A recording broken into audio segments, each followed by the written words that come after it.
Sud Radio dans tous ses états. Ça va être mal.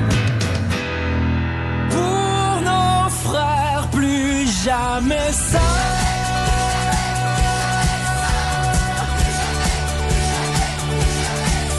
Merci.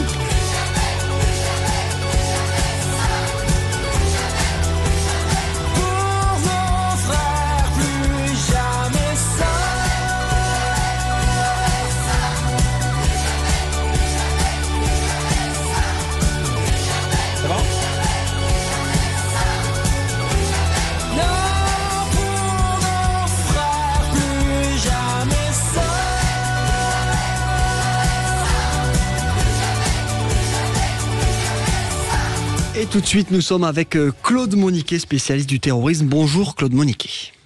Bonjour. Vous êtes président du Centre européen pour le renseignement stratégique et la sécurité, un ancien agent de la DGSE aussi. Donc vous connaissez bien ces sujets de terrorisme et de menaces d'attentats. En fait, on a beaucoup de mal à chaque fois qu'il y a un attentat à sortir d'un discours assez convenu, me semble-t-il, c'est-à-dire que tiens, ça recommence. Mais en fait, ça recommence si souvent qu'on devrait à un moment arrêter d'être surpris. Et là, on apprend que le gouvernement a élevé le niveau d'alerte après l'attentat de Moscou. Pour vous, d'abord pour nos auditeurs, Vigipirate renforcé en posture urgence attentat, qu'est-ce que ça signifie précisément ?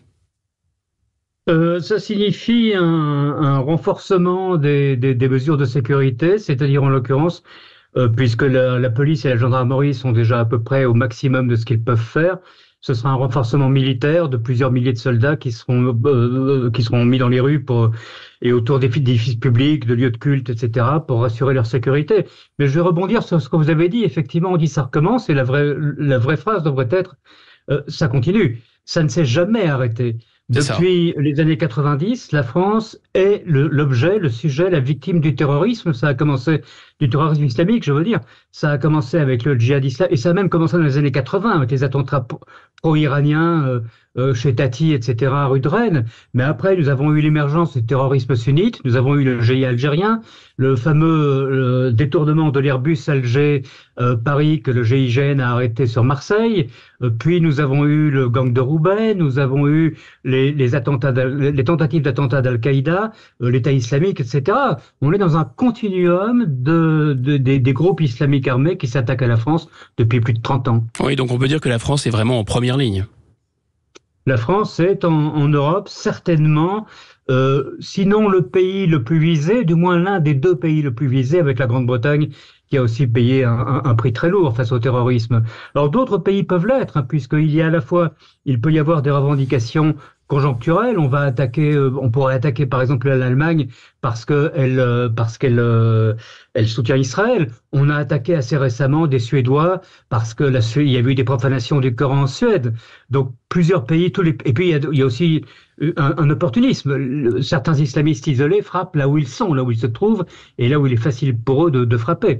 Mais effectivement, dans le concert européen, ce sont la France et la Grande-Bretagne qui sont le plus visés. Ce relèvement du niveau d'alerte s'est opéré après l'attentat sanguinaire de Moscou, 143 morts, plus de 80 blessés dans ce centre commercial qui est à la fois une salle de spectacle, Crocus City. Est-ce que, alors il y a beaucoup de questions un peu en grappe, c'est-à-dire vous avez vu ces images de Tadjiks frappés, appréhendés par la police russe et amenés dans un état piteux devant les magistrats. Est-ce que pour vous, on est sûr que ce sont eux qui ont fait le coup? Première question. Deuxième question. Apparemment, c'est l'État islamique au Khorasan, et on voudrait évidemment en savoir plus sur ce fameux État islamique au Khorasan. Alors, pour la première question, au début, on pouvait avoir des doutes parce qu'on avait exclusivement la version russe.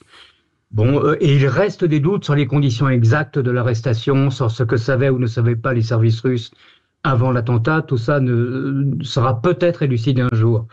Mais depuis, on a eu les confirmations venues de l'État islamique. Il y a eu plusieurs revendications, puisque comme les autorités russes en tout cas, s'accrochaient à une piste ukrainienne tout à fait fantaisiste, pour la première fois, l'État islamique a dû revendiquer à 3 ou 4 reprises son attentat, chaque fois avec des preuves différentes, en disant mais c'est nous, et voilà les photos des personnes, et puis les 4 personnes qui ont été arrêtées sont vraiment des combattants à nous, etc., etc. Donc aujourd'hui, on est sûr effectivement que cet attentat était un attentat de la branche dite afghane de l'État islamique. Ce qui m'amène à votre deuxième question. L'État islamique au Khorasan, en fait, le Khorasan, c'est le nom médiéval d'une vaste province de l'Empire perse qui s'étendait de l'Iran à l'Afghanistan, en passant par le Pakistan, par l'Asie centrale, une partie de la Russie, etc. Pour l'État islamique, quand l'État islamique était au pouvoir à Raqqa et à Mossoul, rappelez-vous, entre 2013 et 2017, il a créé ce qu'il appelait des provinces, des vilayats, qui étaient des espèces de délégations de succursales locales. Et une de ces succursales, l'État islamique au Khorasan, donc englobe cette énorme zone qui couvre l'Asie centrale, et est aujourd'hui la branche la plus tournée vers l'action internationale au sein de l'État islamique. Il existe des provinces de l'État islamique en Afrique de l'Ouest, de l'Est, en Asie du Sud-Est, mais elles sont plus refermées sur elles-mêmes et sur des problématiques locales. L'État islamique au Khorasan, entre autres parce qu'on y trouve des doubles nationaux, parce qu'il y a ce contact avec l'Empire russe, l'État islamique au Khorasan est l'organisation qui est la plus tournée vers l'action internationale, qui a des cellules en Europe de l'Ouest et des sympathisants en Europe de l'Ouest et en France, et qui donc pour nous est aujourd'hui la plus dangereuse. Pour vous, Claude Moniquet, le barycentre, on a le centre de gravité, disons, du djihadisme. On a parlé d'un déplacement dans la région du Sahel. Pour vous, c'est plutôt cette zone d'Asie centrale, même au sens élargi, au sens où des républiques du Caucase jusqu'à l'Afghanistan. C'est ça le point le plus névralgique du djihad mondial ? Alors moi, ce que j'ai appris en 40 ans, c'est que la menace djihadiste, c'est un virus. C'est un virus qui évolue en permanence, qui s'adapte. Donc aujourd'hui, effectivement, l'État islamique au Khorasan me semble être, et je suis pas le seul à le dire, l'organisation liée à l'État islamique la plus dangereuse pour nos intérêts. Mais effectivement, demain, ça pourrait tout à fait être le Sahel, où nous avons également beaucoup de doubles nationaux qui ont une nationalité française ou locale, ou européenne et locale, et qui donc pourraient avoir des facilités à se déplacer. Mais pour le moment, oui, c'est l'EIK, l'État islamique au Khorasan, qui est le plus menaçant pour nous. En tout cas, on sait aussi qu'il y a, disons, au sein même de la sphère djihadiste ou islamiste très dure, des divisions. Il y a ce que les islamistes eux-mêmes appellent la fitna, la bataille, la déréliction. Alors entre les talibans et l'État islamique au Khorasan, et ça existe aussi. L'État islamique au Khorasan, il y a une volonté de prendre la main sur les autres organisations, ou ils vivent en bonne intelligence avec les autres organisations? Non, c'est très variable, et c'est variable à la fois localement et sur la ligne de temps. Vous avez par exemple deux grandes branches de l'islamisme radical aujourd'hui, une branche chiite qui est incarnée par l'Iran et une branche sunnite qui est incarnée par l'État islamique ou par Al-Qaïda, mais Al-Qaïda est en voie de déréliction depuis des années. Ces deux branches sont en guerre, avec des attentats, entre autres l'État islamique au Khorasan par exemple, a commis un attentat très grave en Iran, qui était l'attentat le plus grave depuis 1979, qui a fait plus de 100 morts il y a un peu plus d'un mois. Oui, c'est ça, face à cet État islamique au Khorasan, on a l'impression que les talibans d'un côté et les Iraniens de l'autre sont nos alliés. Oui, mais oui et non, parce que l'État islamique est en guerre avec l'Iran, mais l'État islamique est une émanation très très lointaine, mais une émanation de l'idéologie des frères musulmans fondamentalement. Et l'Iran aujourd'hui est en guerre avec l'État islamique, mais soutient le Hamas, qui lui est une création directe des frères musulmans égyptiens. Donc on voit que c'est un monde extrêmement complexe. Effectivement, ils ne se retrouveront pas parce qu'il n'y a pas d'alliance possible entre les extrémistes chiites et les extrémistes sunnites, mais il peut y avoir des moments où il y a des tolérances mutuelles face à un ennemi commun, et l'ennemi commun, c'est clairement l'Occident. J'ai encore quelques questions à vous poser, mais on va marquer une courte pause. Vous restez avec nous, Claude Moniquet. On continue de parler de cette menace terrorisme en France et en Europe avec vous. Et vous, au 0826 300 300. Tout de suite, ne bougez pas. Je n'aime pas la blanquette de veau. Je n'aime pas la blanquette de veau. Sud Radio Berkov dans tous ses états. Alors ici Guillaume Bigot, et nous sommes en ligne avec Claude Moniquet, ancien agent de la DGSE, qui nous éclaire sur les risques de terrorisme islamique aujourd'hui. On a entendu parler, Claude Moniquet, de ce qui s'est passé bien sûr à Moscou, et certains en ont profité pour dire mais il y avait des cellules de Daesh en Ukraine, d'une part. Alors des cellules cachées, mais aussi une sorte de bienveillance de l'État ukrainien à l'égard de Daesh, et il y avait même il y aurait, conditionnel, je demande confirmation, des bataillons carrément islamistes intégrés à l'armée ukrainienne. Est-ce que c'est vrai ou est-ce que c'est faux ? Les bataillons islamiques intégrés à l'armée ukrainienne, j'entends dire ça depuis à peu près le début de la guerre. Moi, personnellement, j'ai jamais vu les preuves. J'ai vu en revanche la preuve qu'il y a des bataillons islamistes du côté russe avec Kadyrovski. Avec Kadyrov, les hommes de Kadyrov, les Tchétchènes, qui ne sont pas des gens très très fréquentables. Mais des cellules de l'État islamique en Ukraine, oui, il y en a. Comme il y en a en Europe, pour une raison d'ailleurs très simple, c'est que pendant quelques années, et qui ont coïncidé avec le moment où l'État islamique disparaissait, où le califat s'effondrait au Moyen-Orient, les passeports ukrainiens étaient extrêmement faciles à falsifier parce qu'ils n'étaient pas encore passés au passeport biométrique.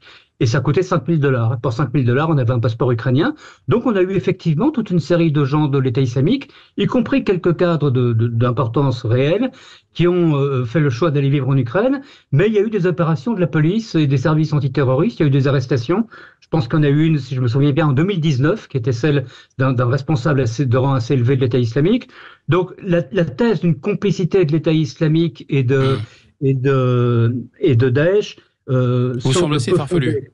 Oui, d'autant plus que nous avons eu hier, c'est plus seulement les Ukrainiens qui le disent, mais hier ou avant-hier, les Iraniens ont révélé, à l'agence Reuters, des sources iraniennes ont révélé que Téhéran avait prévenu Moscou plusieurs jours à l'avance du risque d'un attentat massif contre le public commis par l'État islamique en Russie. Ah oui, donc c'est une deuxième source d'information pour l'État russe, ignorée par l'État russe.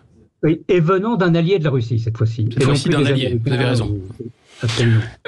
Est-ce que les attentats qui nous menacent, parce qu'on sait qu'on est constamment en état de menace, 43 attentats, je rappelle, déjoués depuis 2017 et notamment 5 depuis 2023. Est-ce que ces menaces spécifiques qui visent la France, elles émanent de Daesh ou de Daesh au Khorasan, c'est-à-dire ceux qui ont frappé à Moscou ? J'aurais tendance à dire, idéologiquement, c'est la même chose, c'est la même matrice. On a maintenant le principal bras opérationnel de Daesh aujourd'hui, comme on vient de le dire, c'est l'État islamique au Khorasan. Donc effectivement, sur les attentats qui ont été récemment déjoués en France et en Europe, il y en a entre 3 et 5 qui sont directement attribuables à l'État islamique au Khorasan. Donc le reste, même ennemi que ceux qui ont frappé Moscou. Absolument, absolument. Le reste, ça peut être effectivement, par exemple, des cellules locales qui peuvent être actionnées soit par l'idéologie, auto-actionnées, je dirais, par l'idéologie globale de l'État islamique, ou bien mises en branle par des messages qui pourraient venir de l'EIK. Ce qui est intéressant d'ailleurs, c'est de remarquer que donc nous avons eu, première piqûre de rappel, l'attentat de Moscou le 22 avril, et jeudi dernier, il y a eu un message de Al-Ansari, le porte-parole central de l'État islamique, qui est en fonction depuis août 2023, long message, très structuré, 40 minutes, dans lequel il félicite les combattants qui ont frappé à Moscou, et il appelle à des attaques aux États-Unis, en Europe et en Israël. Et là, on comprend bien qu'il y a deux menaces qui viennent de cette mouvance, celle d'attentats projetés, structurés, de groupes lourdement armés, et on aura le Bataclan bis, où on aura ce qui s'est passé à Moscou, mais aussi l'appel aux loups solitaires, ce qu'on appelle les loups solitaires, ce que je préfère appeler les djihadistes isolés, qui sont incités à passer à l'acte partout où ils le peuvent, par tous les moyens. Vous êtes inquiet particulièrement pour les Jeux Olympiques, Claude Moniquet ? Alors, moi, ma nature n'est pas de m'inquiéter, et l'inquiétude, ça ne sert pas à grand-chose. Disons que je suis attentif et je suis prudent. Et je pense que c'est exactement l'attitude des services de renseignement et de sécurité en France aujourd'hui. C'est pas la peur, c'est pas la panique, c'est une attention, mais une attention de tous les instants. Et là, évidemment, nous avons un problème. Double menace, je disais. Groupe structuré d'une part, les cellules, donc il y a tout un travail qui se fait pour les localiser, les identifier, les démanteler, avant le passage à l'acte bien sûr, mais aussi menace individuelle, qui est beaucoup plus difficile à parer.